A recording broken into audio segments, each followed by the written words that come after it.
School বন্ধ থাকে ভাবি কি মানে একটু রেস্ট করবো, কিন্তু আসলে রেস্ট পাওয়া যায় না, এই দিন আর বেশি চাপ থাকে। দুপুরের মেনু নিয়ে চলে এসেছি আজকে গরম গরম ভাতের সাথে। দেখো কি কি আইটেম বানিয়েছি। এই যে কাঁচা টমেটো দিয়ে ভোলা মাছের ঝোল, আর এটা হচ্ছে টক ডাল, তেঁতুল দিয়ে টক ডাল। কাদের কাদের পছন্দ প্লিজ কমেন্ট করে আমাকে জানিও। আর এটা হচ্ছে লাউর খোসা, আলু আর উচ্ছে একসাথে ভেজেছি। তো তোমার দাদাভাই এই খাবারগুলো খুব ভালো মানে খেতে খুব পছন্দ করে, এর জন্য আমি কষ্ট করে সকাল থেকে অনেকক্ষণ ধরে রান্না বান্না করে এখন নিয়ে এসি। সাথে তোমার দাদা আছে, অ্যারিনা আছে। তো এখন আমরা খেতে বসবো। আর তোমার দাদা ভাইয়ের কাছে মানে দেখবো তোমার দাদা ভাই কি কমেন্ট করে রান্নাটা কেমন হয়েছে। তো এরকম টাইপের রান্না কারা খেতে পছন্দ করো আমাকে জানিও প্লিজ কমেন্ট করে। তো বলো এবার তুমি কেমন হয়েছে খেতে।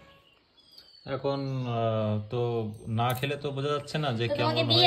এখনো কাউকে দিইনি অবশ্য, সবে ভাতটা বেড়ে রেখেছি। এমনিতে আগেও বলেছি তোমাদের যে পূজা রান্না বান্না যেটা করে একদম সিম্পল মশলা দিয়ে বানায়, কোনো উল্টোপাল্টা মশলাপাতি দেয় না এবং সুন্দরভাবে খাবার। আর আমাদের তরকারির মধ্যে সবসময় ঝাল জিনিসটা সবসময় থাকে।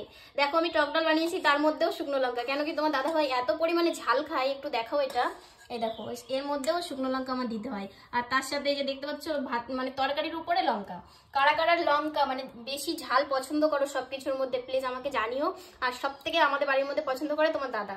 আর অ্যারিনাও শিখে গেছে। অ্যারিনা মানে অবশ্য ওর অনেক ছোট বয়স, কিন্তু এখন থেকে ও যে পরিমাণে ঝাল খেতে পারে, অনেক বড় বড় মানুষ খেতে পারেন না, সেটা তোমার দাদা ভাই ওকে শিখিয়েছে। আমার সব থেকে এর মধ্যে ফেভারিট হচ্ছে এই ভাজাটা। আমার এই ভাজাটা খুব ভালো লাগে খেতে, বিশেষ করে লাউর খোসা। কে কে খাও লাউর খোসা আমাকে একটু জানিও।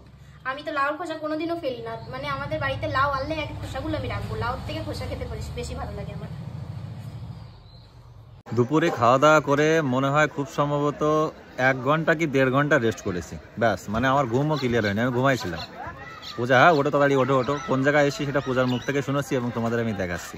তো বন্ধুরা এখন যাবো অ্যারিনা নাচের ক্লাসে। দেখতে পাচ্ছ প্রথম ট্রেনটা ঢুকে গেছে, এটা মাঝিগ্রামের দিকে যাবে। আর আমি যাবো গোপালপুরে পড়াশিনে। তো অ্যারিনা আর আমি যে এসেই গেছি, এখন তোমাদের ভাই আমাকে ছাড়তে আসলো। তো এখন যাওয়া যাক, চলো। কোথায় এখন যাচ্ছি গোপালনগর। আর এই যে অ্যারিনার ব্যাগ, আর এই যে যাচ্ছে ট্রেন, কিন্তু এটাই যাবো না, যাবো সপ্তাহে একদিন, প্রত্যেক সপ্তাহে ছাড়তে হয়। সেটা কি জন্য? রবিবারের দিনকে তোমার আর কি এই নাচ থাকে অ্যারিনার। এই হচ্ছে আমাদের বন্ধুরা আকাইপুর স্টেশন, দারুণ সুন্দর প্লেস। আমাদের এখানেই সব কিছু। প্রথম ট্রেন ঢুকে গেছে, দ্বিতীয় ট্রেনে এরা যাবে। মানে এত সময় আমার দাঁড়িয়ে থাকতে পারবো না, এরপরে ট্রেনে যাবে। তাহলে যাও তোমরা আস্তে আস্তে এই পাশ দিয়ে দাঁড়া ধরে ট্রেনটা বেরোক। ট্রেনটা বেরোলে এই সাইড দিয়ে যেয়ে উপরে উঠে যেয়ে সেখান থেকে চলে যাবা। আর আমিও দোকানে চলে যাচ্ছি। তা সারাদিন রবিবারের ডিউটিটা আমাদের খুব একদম তাড়াহুড়ো করে এবং বিশাল ডিউটি থাকে, সকালের থেকে নিয়ে বিকেল পর্যন্ত। স্কুল বন্ধ থাকে ভাবি কি মানে একটু রেস্ট করবো, কিন্তু আসলে রেস্ট পাওয়া যায় না, এই দিন আর বেশি চাপ থাকে। আর স্কুল ট্রেনকে থাকে, কোনোদিন যাওয়া হয় না।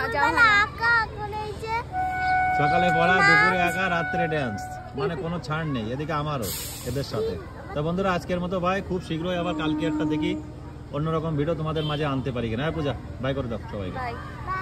চলো যাও তোমরা, যাও সাইড দিয়ে যাবা, যাও চললো। এরাই সব কিছু বন্ধু, এদের নিয়েই সব কিছু। Bye bye.